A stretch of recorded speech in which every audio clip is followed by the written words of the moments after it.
Hello students, today we are going to see the difference between BE and FD statistics. BE stands for Bose-Einstein statistics and FD stands for Fermi-Dirac statistics. So let us see the differences one by one.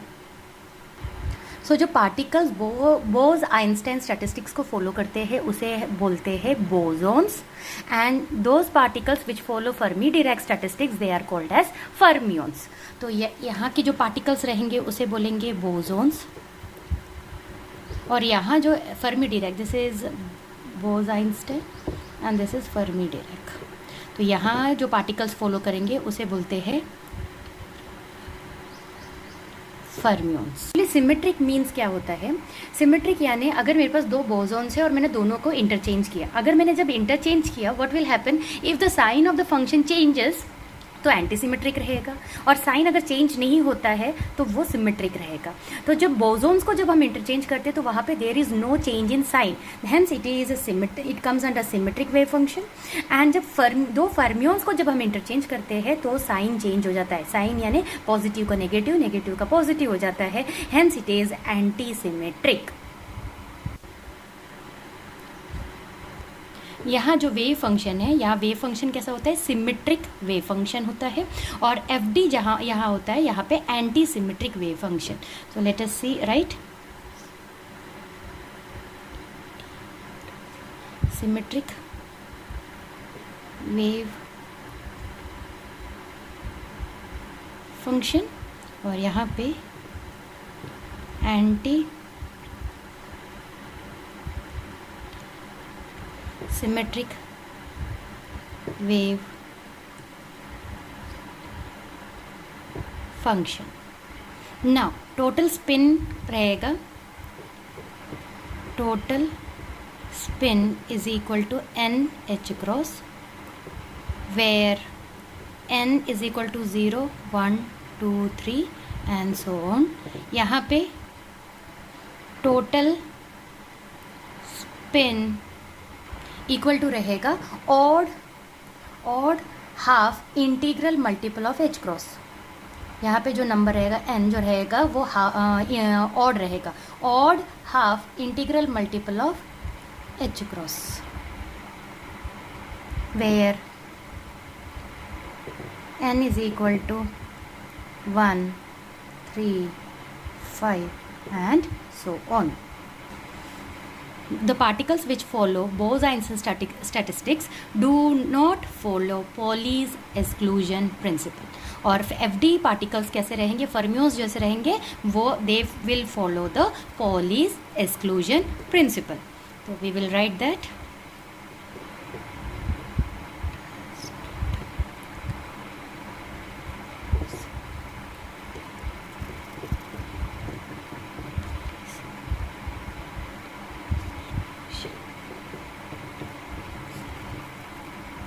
Principle does not follow the Pauli's exclusion principle,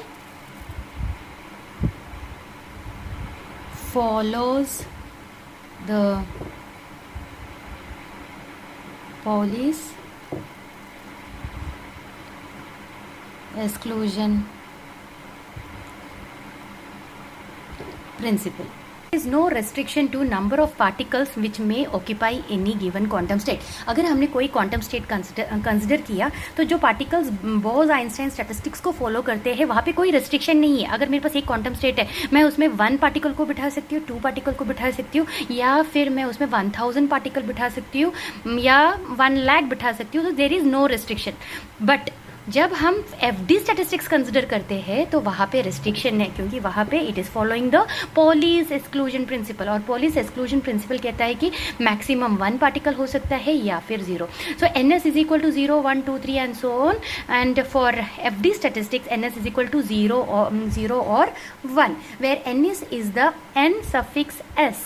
NS is the mean occupation number, where NS is the mean occupation number. ठीक है, दोनों जगह पे equal है. Same है. NS is the mean occupation number. Mean occupation number means number of particles in a specific quantum state. That is, this is the number of particles in a specific quantum state. मैंने वही बोला था, there is no restriction to number of particles which में occupy any given quantum state. मैंने यहाँ पे क्या बोला, एनी गिवन. तो हमारे पास कोई एक क्वांटम स्टेट है तो उसी को हम NS बोलते हैं. सफिक्स NS से हमने डिनोट किया है. उसका दूसरा नाम है mean occupation number. It is applicable to photons and symmetric particles. ठीक है, सिमेट्रिक पार्टिकल्स में क्या क्या आ जाएगा, He4, then PHONONS phonons, MESONS mesons, etc. And this is applicable to electrons and anti-symmetric particles. अब इसमें क्या क्या आ जाएगा, He3,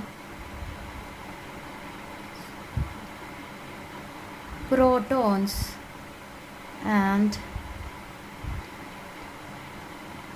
neutrons. Thank you.